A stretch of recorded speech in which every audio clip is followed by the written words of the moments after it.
This political realignment stuff is really getting out of control.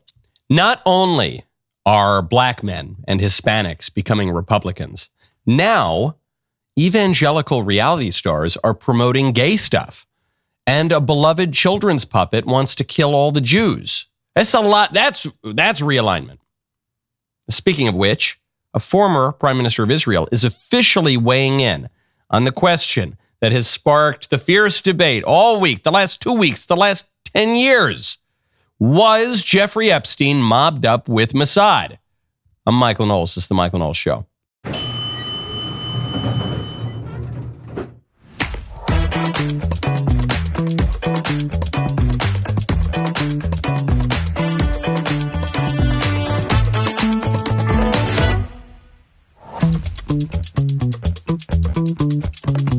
Welcome back to the show. On kind of the opposite side of the Chip and Joanna Gaines evangelical promoting gay marriage and gay adoption, on the kind of the flip side of the sexual revolution, Jake Paul is defending ring girls in boxing. Are ring girls conservative? Are we pro ring girl? We'll get to that moment. That's a very important story. First, though, I must tell you about Balance of Nature. Go to balanceofnature.com, use promo code Knowles. You've heard me talk about Balance of Nature many times before. That is because Balance of Nature fruits and veggies is the most convenient way to get whole fruits and vegetables daily, especially if you're focused on creating a healthier, happier lifestyle. Nature is pretty good at giving us the nutrients we need through our fruits and veggies. So, Balance of Nature takes fruits and vegetables, freeze-dries them, turns them into a powder, and then puts them into a capsule. You take your fruit and veggie capsules every day, then your body knows what to do with them. Balance of Nature is just one ingredient of a balanced lifestyle, has no intention to replace a healthy diet, exercise, sleep, or any other healthy habits. It's intended to be used in concert with other healthy habits. I absolutely love Balance of Nature. I've had Balance of Nature for like 4 or 5 years now, something like that. It's just fabulous, especially if you're like me, you're on the road a little bit, you're not always getting that sweet little Lisa cooking every night. Go to balanceofnature.com, use promo code Knowles for 35% off your first order as a preferred customer, plus get a free bottle of fiber and spice. That is balanceofnature.com, promo code KNOWLES. Elmo wants to kill all the Jews. He tweeted this out from his official Elmo account. Elmo has official accounts on Twitter and other social media platforms. Elmo says all Jews should die. F Jews. Donald Trump is Netanyahu's puppet because he's in the Epstein files. Jews control the world and need to be exterminated. That's from Elmo. He goes on, though. That's not even the only one. Release the files. Kill all Jews. Yeah, so anyway, it's kind of funny in a dark way. And this, I think, is the key to these kinds of shock. Obviously, Elmo was hacked. Elmo himself would never say such horrible things, but he was hacked. Your account can be hacked. Politicians' accounts can be hacked. Puppets' accounts can be hacked. It is kind of funny in a dark way to have this beloved children's puppet saying something as horrifying as kill all the Jews.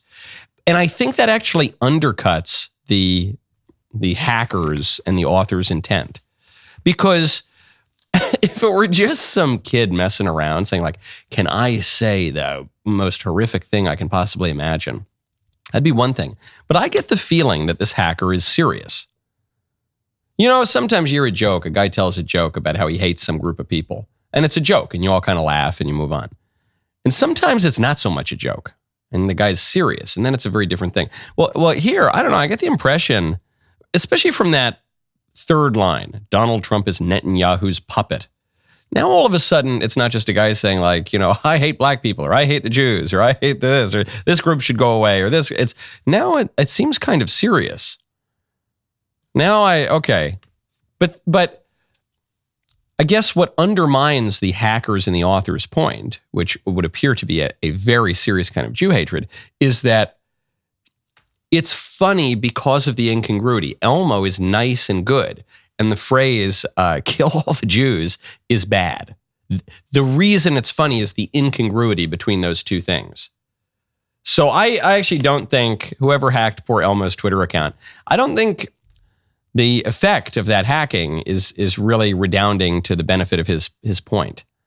Most people, I would say, I think, most people don't want to kill all the Jews, or most of them don't hate Donald Trump because he sort of likes Netanyahu, or I don't know. That seems to be a bit fringe. So what is this all about? It seems to me, for some people, probably like the hacker, they legitimately hate the Jews, just like some people legitimately hate blacks, just like some people legitimately hate any number of people, homosexuals, whatever.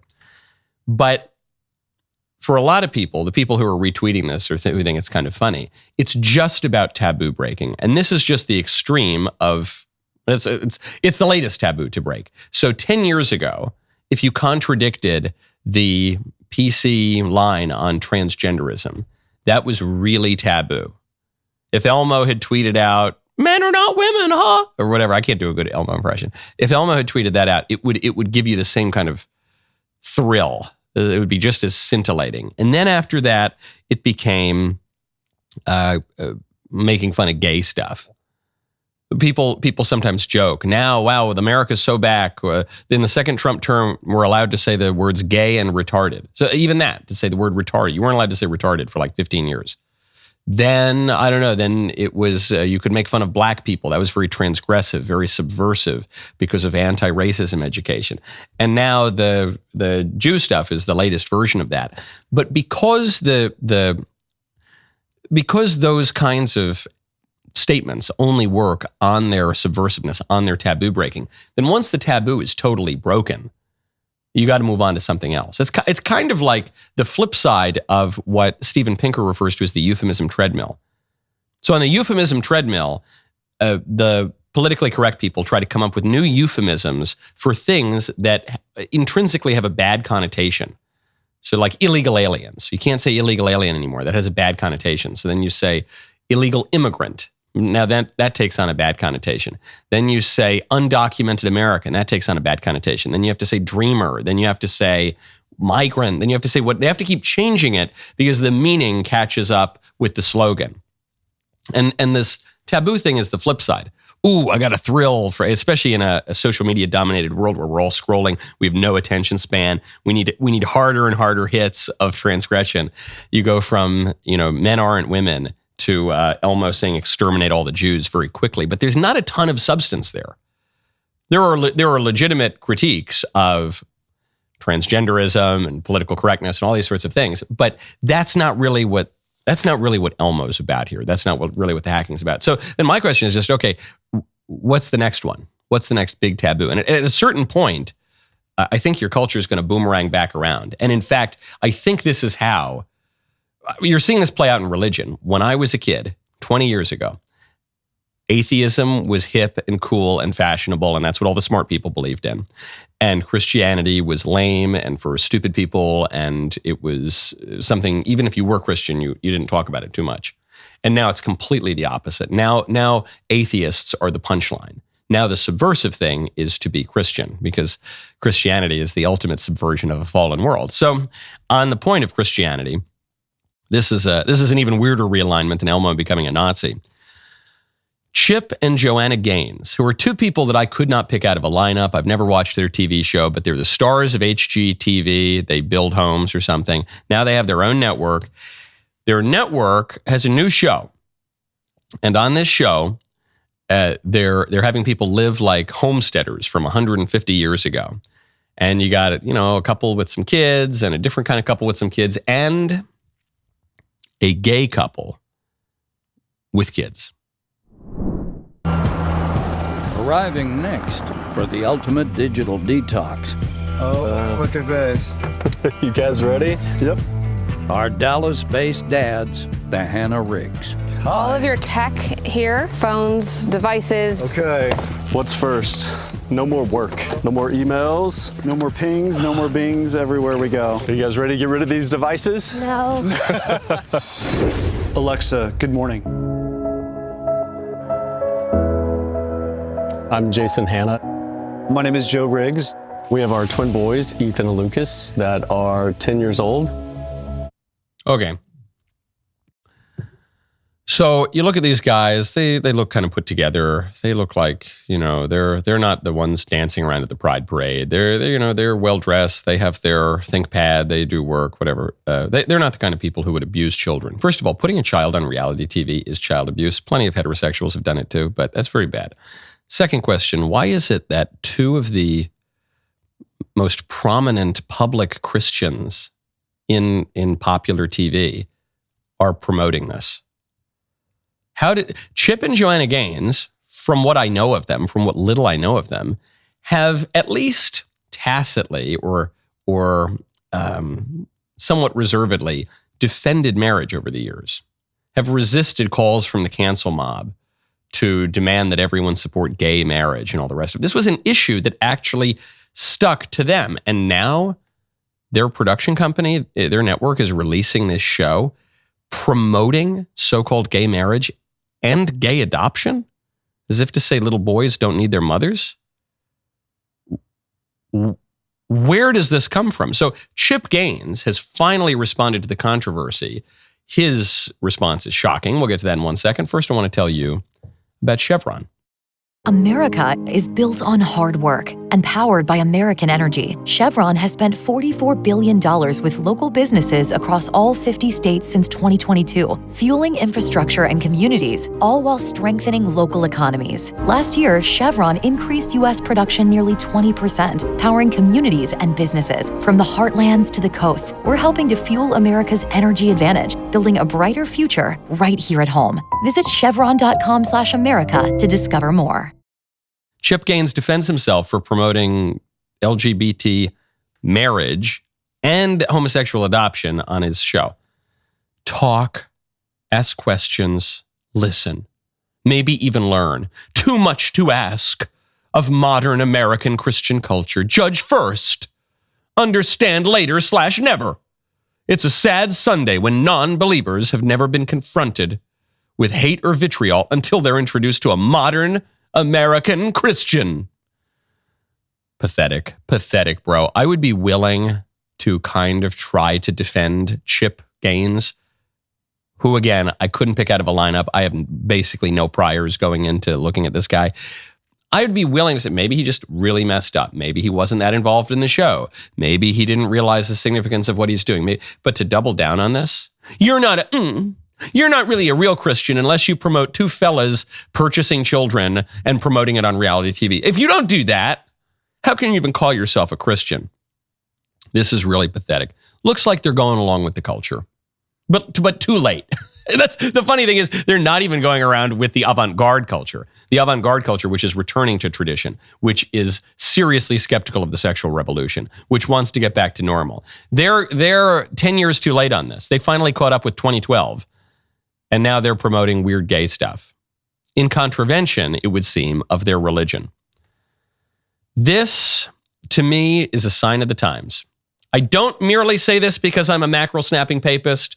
You know I have many, many Protestant friends of all sorts of varieties and a beloved Baptist grandfather. But I think there is a reason why right now, especially among younger people, Catholicism is very hot, and why since the year of our Floyd, evangelical Protestantism has lost some ground and has moved a little bit more woke and has, somehow during COVID, just a lot of the evangelicals had been the bulwark of the Republican Party, and they started to crack a little bit, just as the Catholics started moving a little bit more in the rightward direction after years of being infiltrated by a ton of Democrats. Why is that? The issue, I think, is not so much theological as it is ecclesiological. Because the Catholic Church has been around for a very, very, very long time, because the Catholic Church recognizes a serious role for tradition, the magisterium of the church, the Catholics cannot do that. The Catholics cannot promote gay marriage. The Catholics cannot promote same-sex adoption. It can't happen. I'm not saying that there aren't snakes in the church who want to do that. There are. That's actually my point. There are plenty of snakes in the church. To quote Pope Paul VI, who was a relatively liberal pope, to quote Pope Paul VI, the smoke of Satan has entered into the church. And still, the Catholic Church cannot promote that stuff because of the magisterium, the weight of history, the inability of modern innovators to radically change the church. in religious communities that do not have the magisterium, do not have tradition, do not have just that weight of 2,000 years of church, of buildings and traditions and vestments and doctrine. Because of that, they are just more susceptible to be pulled along with the spirit of the age. So there are plenty of evangelical communities that are still rock solid on things like gay marriage and homosexual adoption. But it's not even a matter of, the tough guys standing up. It's not even a matter of even the theology totally. It's the ecclesiology. It's the can the institution in itself have the resources to withstand this kind of stuff? Really pathetic to see that Chip and Joanna Gaines are going along with this. Really, really sad. It reminds me a little bit of David French. David French, who was a conservative writer, libertarian conservative writer. He's now pretty firmly on the left, even though he's kind of the token conservative for places like the New York Times. As a conservative, I love Kamala Harris, that kind of guy. And this all started because David French, I think evangelical, debating a Catholic, Sohrab Ahmari. And Sohrab completely knifed his ideology when he said, hey man, you're defending Drag Queen Story Hour. And David French said, well, Drag Queen Story Hour is a blessing of liberty. It's one of the blessings of liberty. In a free country, we need to tolerate Drag Queen Story Hour at the public library. And it ended him. And at that point, what David French could have done is said, hey, you know what? I got ahead of my skis. I was a little bit too reactive and I said something that was ridiculous. And so, no, I don't believe that. Drag Queen Story Hour is bad. I'm not going to let an error in my thinking lead me to this crazy place. But he couldn't. He did the same thing that Chip Gaines is doing. You're not even talking and asking questions. You're being so judgmental. You don't even think that a wholesome evangelical conservative show should promote two fellas buying kids? How judgy. How judgy. This ain't it. This ain't it, man. This stuff, this is any Faustian bargain. I'm not even accusing him of making a Faustian bargain. He might have just screwed up. But any Faustian bargain, you're willing to sell your soul for some material gain. And the irony is you don't even get the material gain because the devil's a liar. And here, I think there's so much pressure from Hollywood, from the establishment entertainment to say, hey, compromise on marriage, compromise on adoption, compromise your beliefs. You'll get a huge audience. And if people do that, the funny thing right now is you'll lose audience. You won't even get the thing that you think you're trading your soul for. Really, really pathetic. Okay, speaking of horrifying, weird sex stuff, and the culture going soft on all of this, there's a Colorado district attorney who is planning to drop charges against a trans-identifying sex offender who tried to kidnap an 11-year-old boy from recess at his school. And there's a picture of this guy. This guy's mugshot is, I don't mean to be cruel to the guy, truly something out of a horror movie. If this guy came stumbling out of the woods to kidnap you, Hollywood could not script it in a more terrifying way than he looks. Add on top of that, he looks like a regular guy, but apparently he's trans-identifying. He may have gone on hormones. His face is covered in a white powder. This guy's sister was interviewed and said the guy is schizophrenic and has bipolar disorder. And this guy's niece said it's the fourth time that he's been doing stuff like this, and we're all thinking, how the hell did he get released? Who's letting him out? That's his own family.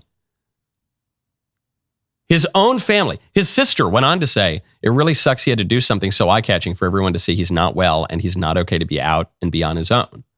So this guy's sister and niece are just saying, why? Hey, Colorado DA, why are you letting this guy out of jail? And the Colorado DA is saying, no, I know what's best. We're going to release him to another elementary school to go kidnap another kid, and maybe it won't turn out so well this time. That's insane. The reason that they're letting him out is apparently he's unfit to stand trial because he's schizophrenic and bipolar and has all these problems. Okay. But then here's my question. I don't know. I didn't go to law school. Maybe I'm a little thick. Maybe someone can explain it to me.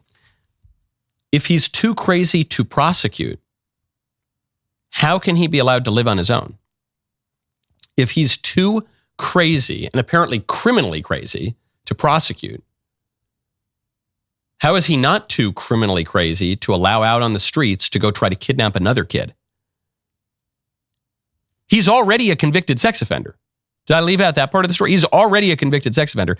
He's out on the street somehow. He gets arrested trying to kidnap an 11-year-old boy. And the first thought that comes into the mind of the Colorado district attorney is, well, you got to let him out. Because he's a little bit crazy. We can't prosecute him. Okay, you can't prosecute him. Why can't you institutionalize him?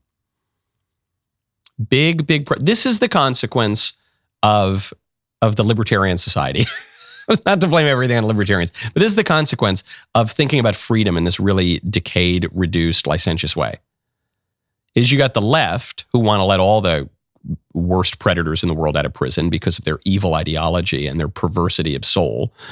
So you got the left doing that. And then you have the right in absolute ignorance, in absolute intellectual error, saying, well, we don't want the big government to institutionalize crazy transgender schizophrenics who kidnap little kids. Because, listen, if the government can say that transgender schizophrenics who kidnap little kids need to go away to the loony bin, well, maybe they'll do the same thing to you.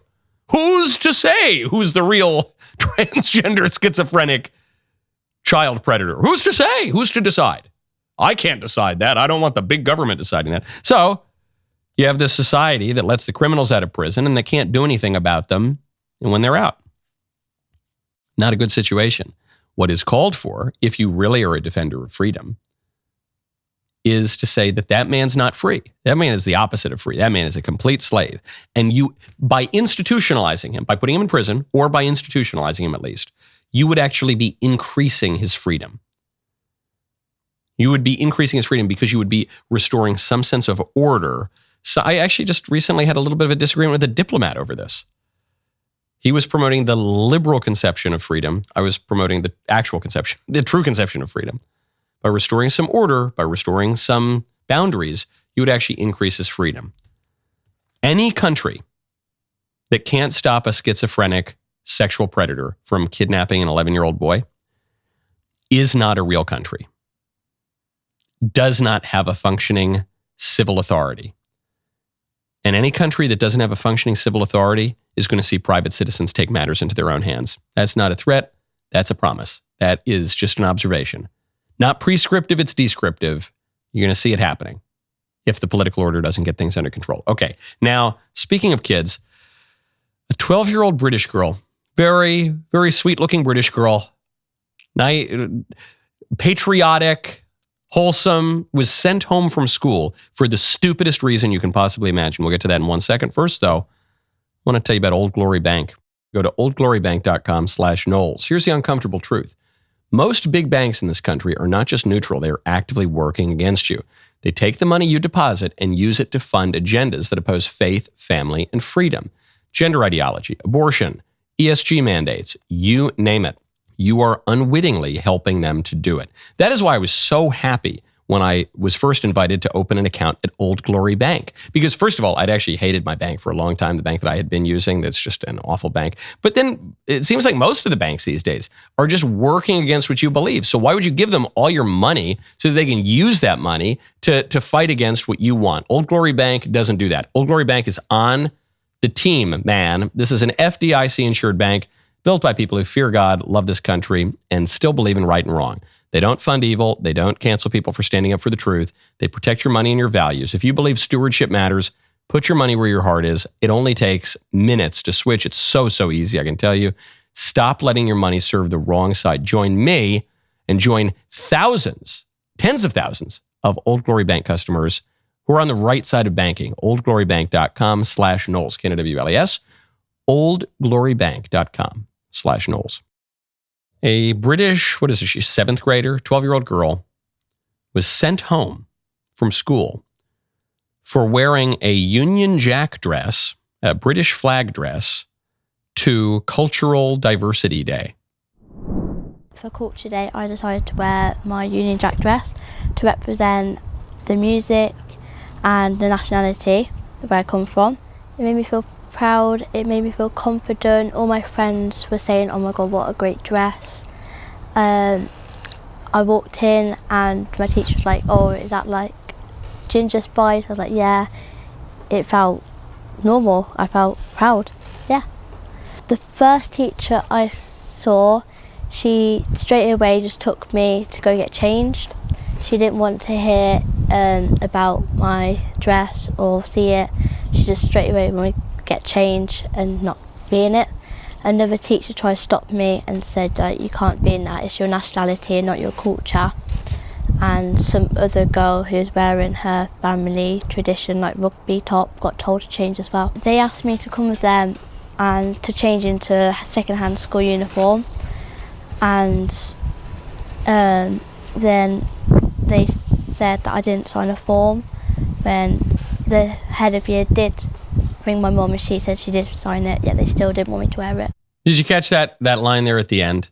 So she goes in, the one teacher says, oh, that's nice. That's a cute dress. You like being British. Oh, I like being British. Yeah. Oh, that's good. You like being British. That's fun. That's fun for the Cultural Diversity Day. Because some people aren't British. Some people aren't English. And that's fun. Okay. Then another teacher sees it, says, well, now listen here, you can't wear that dress because that's your nationality, not your culture. So the implication here, the implicit premise is that culture has nothing to do with nation. It is a radically liberal, not even radically liberal, I should say, because a lot of the nationalist movements were liberal in the 19th century. Radically leftist, globalist idea that your culture has nothing to do with your nation, and your nation has nothing to do with your culture. Yeah, now listen here, yeah, you got to change out of that dress, yeah, put on the burlap sack. You got to wear your Pakistani flag. If you're a real good Brit girl, you got to wear a Pakistani flag on you. She didn't quite say that. But I promise you, if some kid showed up wearing a Pakistani dress, that very same teacher would have gotten down on the floor and worshipped as though it was one of the 5 prayers of the day. She would have bowed down and paid obeisance. So the girl gets sent home. Why? What was the excuse? They said she didn't sign a form. This, to me, is the most characteristically liberal aspect of the whole story.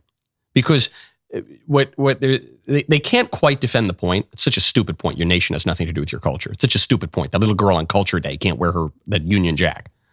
So they say, actually, no, the reason you're being sent home, actually, the reason you're being sent home, is that you didn't sign a form. It's always that. It's always that with the libs and the bureaucracy. It's always, oh no, you forgot to initial on page 6, form 52B, so I'm going to take away all your rights and property. Because you didn't, no, you don't understand. You didn't fulfill this minor technicality, so now I'm going to use that as an excuse to, last I checked, those illegal aliens in Britain, they didn't fill out their forms either, did they?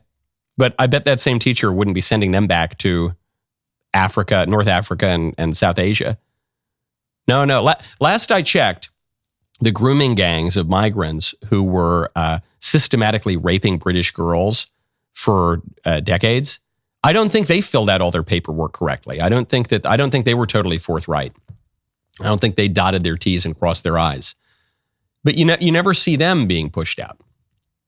It's just a concerted effort to attack people who are patriotic, who love their culture, who love their civilization, who love their nation. That's all it is. That's all cultural diversity means. There is no positive aspect of cultural diversity, if there ever was. The premise was, no, it's just positive. It's just adding on to your culture. No. It is purely a negative tool to erase one culture, to erase that Union Jack in the UK, to erase the Stars and Stripes in America. It's purely anti-Western. And it reminds me of that line from Robert Frost. I've quoted it on the show a number of times, that a liberal is a man who can't take his own side in a quarrel. That's all it is. That's all it is. That girl... I don't know what to do for that girl. The reflex in modern culture is to do a GoFundMe. There's no reason to do a GoFundMe for her. But I want there to be, I am calling on, I don't even know what school she's at. I am calling on there to be a foppish British pride parade at her school. Not a pride parade, like a British pride. I want there to be tea and crumpets. I want there to be cricket and croquet. And I want there to be Union Jacks hung from the rafters. That's what the British people want.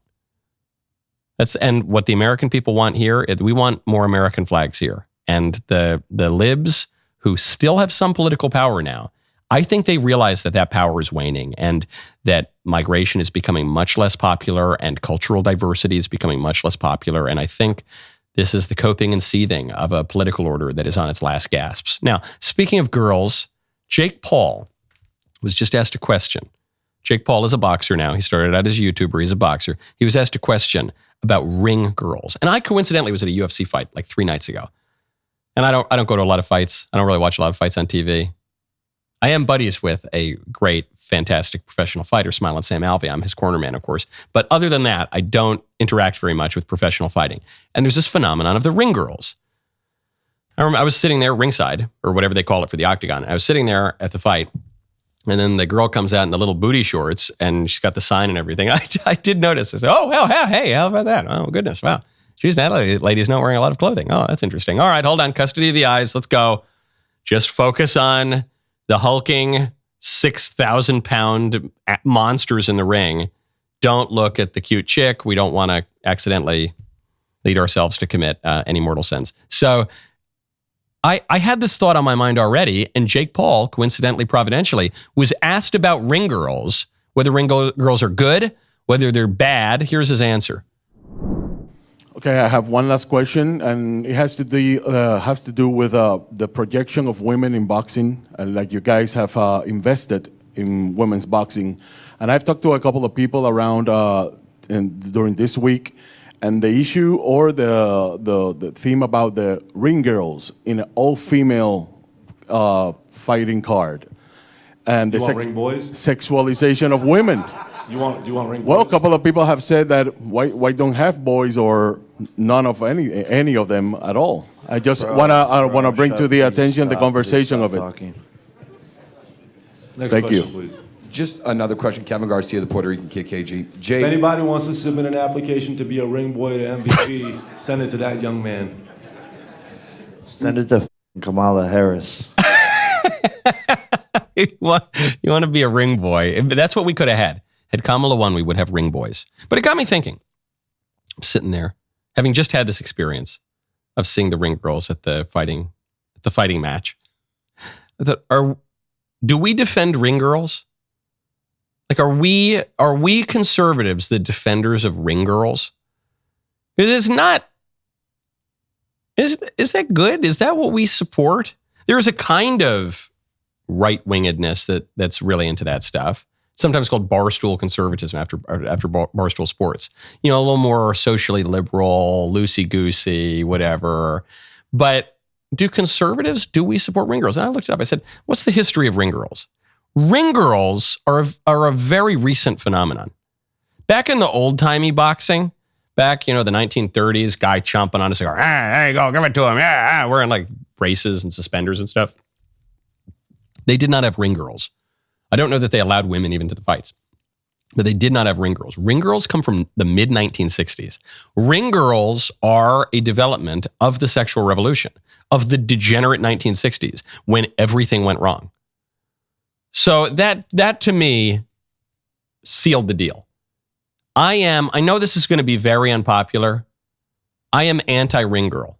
And I already know you're going to do the same thing that reporter said. You're going to say, yeah, because Knowles is a fanook and he's pro-ring boy. I'm anti-ring boy. I am more anti-ring boy than I am anti-ring girl. But I am anti-ring girl. Because girls shouldn't dress like that in public. They shouldn't. Look, it's nice to look at in a certain sense, but it's not good for you. It's not good. That's someone's daughter. You want your daughter in those little short shorts jiggling around for guys at a blood sport? No, you don't want that. That's not good. It's not, you don't want that. Okay. I don't know. As a conservative myself, what good comes from that? Best case scenario, you just start, your mind starts spiraling about, and worst case scenario, I don't know. You go like try to pick up the ring girl, cheat on your wife, ruin your life. You fall into a Great Depression, become an alcoholic, start living on the street. Things could go very wrong very quickly. Sorry, I know Mr. Davies disagreed. We were having a heated argument about this last night. He's very pro-ring girl. I'm anti-ring girl. I'm anti basically anything from the 1960s. Anything that started in the 1960s. Everybody's still talking about the latest addition to the Daily Wire. That would be Isabel Brown. Her brand new show premieres this fall exclusively on DailyWire Plus. Do not worry, there's plenty more on the way as we celebrate a decade of the Daily Wire. We are celebrating our victories because who doesn't love winning? But we're also fighting harder than ever. The libs want to silence your voice. We want to make it louder. They want to open the borders. We demand law and order. They want drag shows for kids. We make documentaries that expose the truth. They cancel. We create. This is the time to be part of a community that fights back and wins. Go to DailyWirePlus.com and join the fight today. My favorite comment yesterday, before we get to the real issue, the state of Israel weighing in on Epstein. Was Epstein an Israeli op? What is the real deal with Epstein? The man we're no longer allowed to talk about. My favorite comment is from Scott Campbell, 1635, who says, apropos, empires would collapse if the Epstein list were released. Legitimately, that is the reasoning. Well, I do kind of think that. Either Epstein is what the government is saying he is, what now multiple administrations are saying he is, which is, he's just a sex freak, rich guy. The fact that he palled around with the richest, most powerful people on earth has nothing to do with his sex stuff. It's totally separate, just a coincidence. Move along. He had no clients. He had no state backing. Either that's true, or he was running a blackmail ring, or at least a kind of a spy ring, and he was connected to intelligence. And even if he weren't connected to intelligence, if he had this kind of compromise on all of these big leaders, then the minute you start releasing that stuff, the minute you start releasing the allegations, there will be civil wars. There will be revolutions in countries. The entire world order would fray, if he is who you think he is. Either way, you're not getting the whole story. Which is why I have consistently been maybe the only voice who isn't really shocked by the way that the Epstein saga has played out. That said, it is still playing out. And so we move from the ring girls, we move from talking about rings and sex stuff to sex rings, to Jeffrey Epstein's sex ring. Naftali Bennett, who's a former prime minister of Israel, he had this to say. As a former Israeli prime minister, with the Mossad having reported directly to me, I say to you with 100% certainty, the accusation that Jeffrey Epstein somehow worked for Israel or the Mossad running a blackmail ring is categorically and totally false. This accusation is a lie being peddled by prominent online personalities such as Tucker Carlson, pretending they know things they don't. Okay, so this is the first full-on, categorical, unqualified denial from a major figure in the state of Israel to say Epstein had nothing to do with us. Okay. And Naftali Bennett was a prime minister of Israel. However, he was the prime minister of Israel for like a year, 2021 to 2022. He was prime minister of Israel, 2 years after Jeffrey Epstein died under suspicious circumstances in his jail cell. And he was prime minister of Israel 15 years after Jeffrey Epstein was arrested. So I guess the question would be, would he really know? Even if Naftali is telling the truth as he understands it, would he really know? The events that are at stake here chiefly occurred long before this guy ever reached the prime minister spot. Now, some counter evidence here is Ari Ben Manaj, who is understood to have been an Israeli spy, told the journalist Dylan Howard that Epstein was with Mossad and that his activities as a spy served to gather compromise on powerful people, which is what most people think. I'm not totally convinced that Epstein was a Mossad agent or something. I told you, I gave some of the counter evidence yesterday, which was that he reportedly bragged about being a Mossad agent, which is like the one thing that a Mossad agent would not do. So that was a little strange. The fact that Jeffrey Epstein backed Ehud Barak, the former prime minister of Israel, the fact that he was hosting him and giving him money. Some people would say, well, that's evidence that Epstein was working for Israel. I wonder if it almost cuts the other way, though. Because if Epstein were working for Israel, wouldn't the money be going in the other direction? That was a little bit strange. I don't know. If you told me tomorrow, yeah, Epstein was working for Mossad, I would not blink. I would not be shocked at all.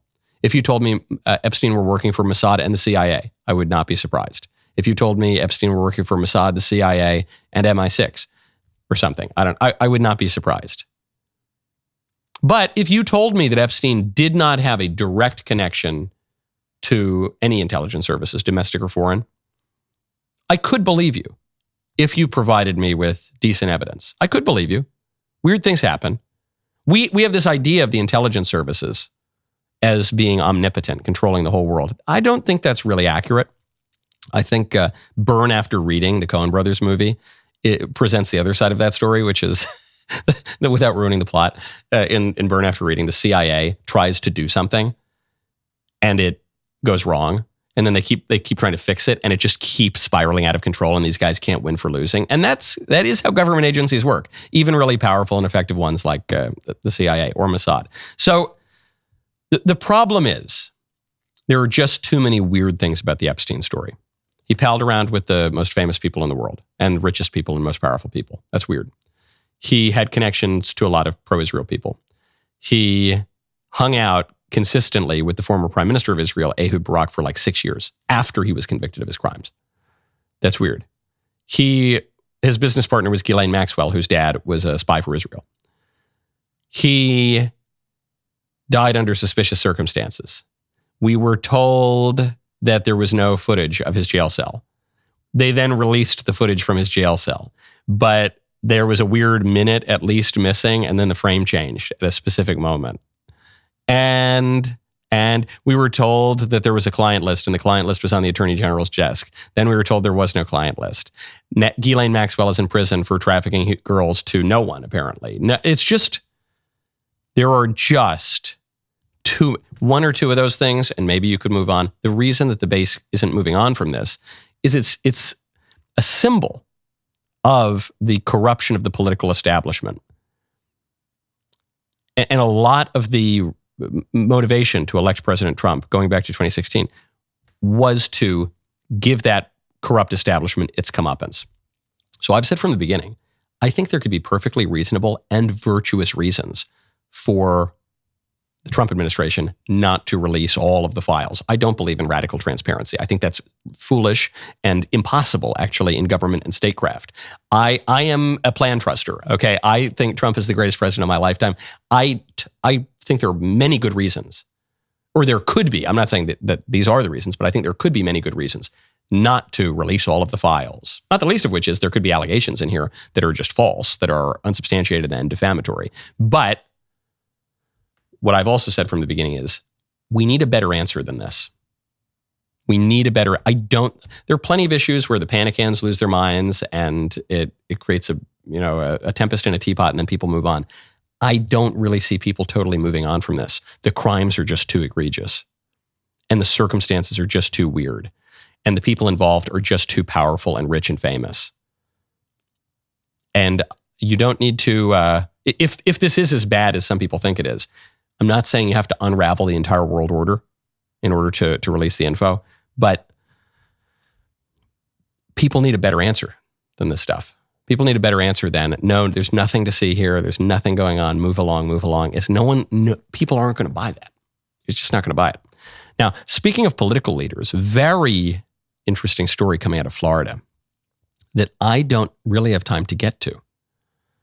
But the story is very important because there are all these people saying, well, who controls MAGA? All these people constantly predicting the fall of Trump, the end of Trump. Oh, he's losing his, or well, now MAGA's run by this guy, or now MAGA's run by that guy, or now, and there's a poll out of Florida that not a national race, that shows that there is one man and one man alone who runs the MAGA movement. There's one guy, and that guy is Donald Trump. So we'll get to that poll tomorrow because we don't have time right now. Today is Tee Tuesday. The rest of the show continues now. You do not want to miss it. Become a member. Use code Knowles at checkout for 2 months free on all annual plans.